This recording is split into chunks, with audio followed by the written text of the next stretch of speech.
en Écosse, dans les Lowlands. Alors de base, le tissu il s'appelle houndstooth, qui signifie dent de chien.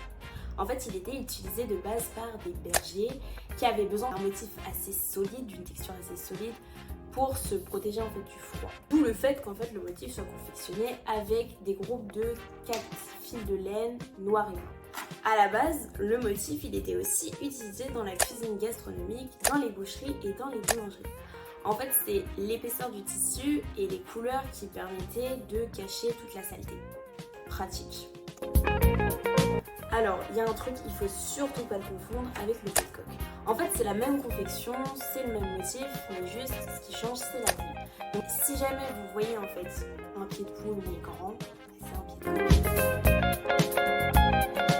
coq. Ok, le pied de poule est créé, mais de là, comment on le rend comme un motif qui est intemporel à la fois et essentiel dans le milieu de la mode. En fait, c'est hyper simple, c'est juste en 1934, t'as Vogue Magazine qui propose à Edward III, qui est le prince de Galles du coup anglais, de faire un shooting et ils le mettent du coup en habit vêtu de pied de poule. Et là du coup c'est révélation parce que déjà de 1, c'est la première, c'est une des premières fois que le motif il est genre interprété de cette manière là. Et en plus de ça, c'est Édouard III quoi, c'est le prince. Members of the diplomatic corps were received by His Majesty, who had a throne beneath a golden canopy. Qui dit Édouard III qui le porte, qui va le suivre, l'aristocratie et la noblesse. Et évidemment, ça devient un symbole d'élite, de richesse, de haute société, bref. Bon, c'est pas pour rien que ce soit Édouard III. Le prince de Galles, il était hyper connu pour son style extrêmement excentrique, très unique, original. Ça ne nous étonne pas qu'il fasse cette couverture, ça lui va très bien. Créateur de tendance, Édouard III. Oh là là, mais que de la tendance, c'est beau. Bon, évidemment, quand t'as le prince anglais du coup qui porte le motif et que ça devient vraiment un signe de haute société, évidemment ça se suit dans la mode. Et là, du coup, en 1938, on a la maison Dior qui en fait vraiment, mais littéralement, sa marque de fabrique.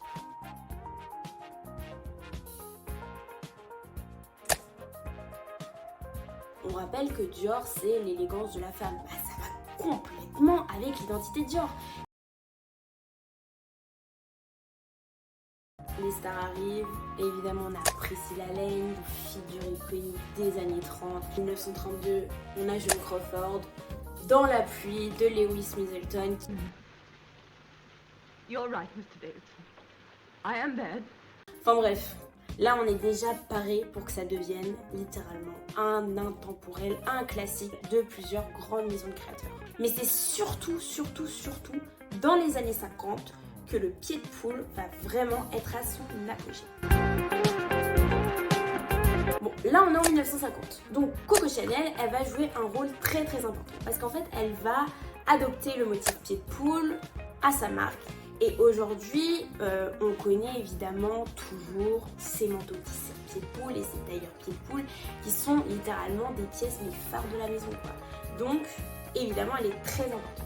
Bon, évidemment, on a Christian Dior dans les années 50, dans la continuité de l'identité de la maison, qui crée ses très célèbres et ses boutiques escarpins en pied de poule. Je pense qu'on peut pas parler dans les années 1950 du motif pied de poule sans littéralement Audrey Hepburn, qui est une actrice britannique qui était très reconnue, mais qui a littéralement propulsé le motif. Parce que vraiment, elle en fait son motif de prédilection et je remets vraiment, elle le... Années 60, vous connaissez la suite, le motif il est repris par de grandes maisons de création, Pierre Cardin, Courrèges, Balenciaga, bref, tout le monde veut sa part du gâteau. Le motif pied de poule, c'est le motif en vogue, point. Puis après, les années suivantes, ça se corse un peu. En fait, le motif, comme je vous l'avais dit tout à l'heure, il est hyper connoté comme un motif qui est bourgeois, noble.